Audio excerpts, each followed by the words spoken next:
এখানে পুঁই শাকগুলো বেছে নিয়েছি। পুঁই শাক দিয়ে চিংড়ি মাছ রান্না করব। আসসালামু আলাইকুম সম্মানিত ভিউয়ার্স, আপনারা সবাই কেমন আছেন? আশা করি সবাই সুস্থ আছেন এবং ভালো আছেন। ভিডিও দেখার শুরুতে অবশ্যই একটি লাইক দিয়ে নেবেন প্লিজ। পুঁই শাকগুলো আমি ধুয়ে নিচ্ছিলাম ভালোভাবে।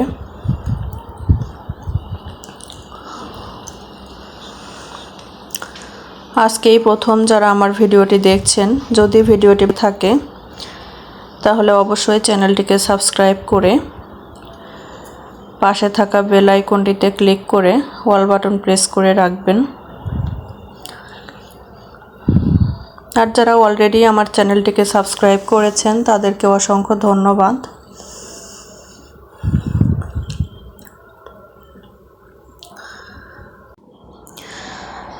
আমাদের এখানকার আজকের আবহাওয়া যদিও গরম, তারপরেও মাঝে মাঝে বৃষ্টি হচ্ছে, আবার রোদ উঠছে, বাতাসও আছে, মোটামুটি ভালোই। তো এই তো শাকগুলো আমার ধোয়া শেষ। চিংড়ি মাছগুলোও আমি একটু লবণ, হলুদ আর মরিচের গুঁড়ো দিয়ে মেখে রেখেছি।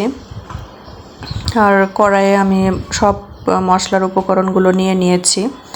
পেঁয়াজ কুচি, কাঁচামরিচ, লবণ, হলুদের গুঁড়া, মরিচের গুঁড়া, রসুন বাটা, জিরে বাটা, পেঁয়াজ বাটা। তো এই সব উপকরণ আমি মেখে নেব একসাথে। হাতে মেখে রান্নাটা করব।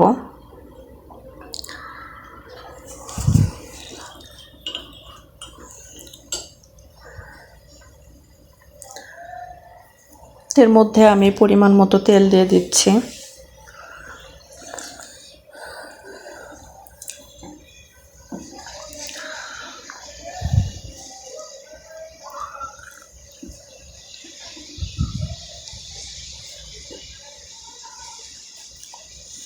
এখন শাকগুলো নিয়ে মেখে নিচ্ছি।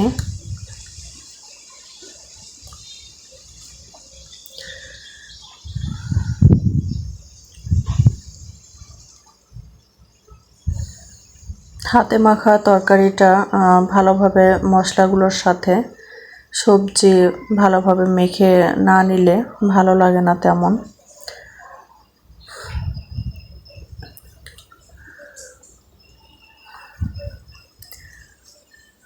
সবগুলো শাক একসাথে ভালোভাবে মেখে নিচ্ছিলাম।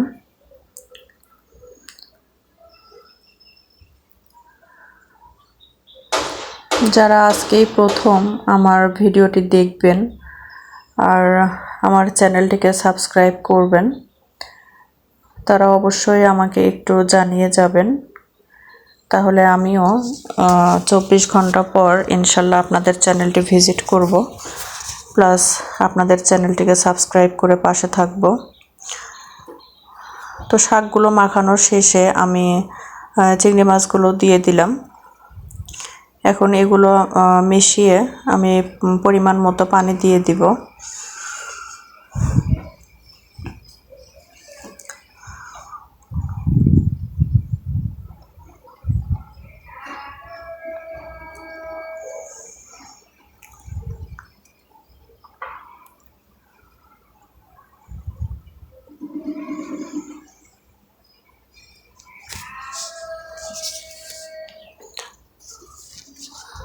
এটা ধনিয়া পাতা,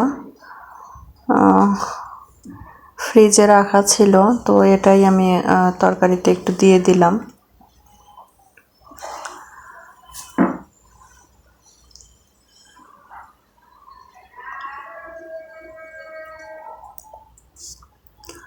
ভিডিওটি কেমন লাগলো অবশ্যই জানাবেন।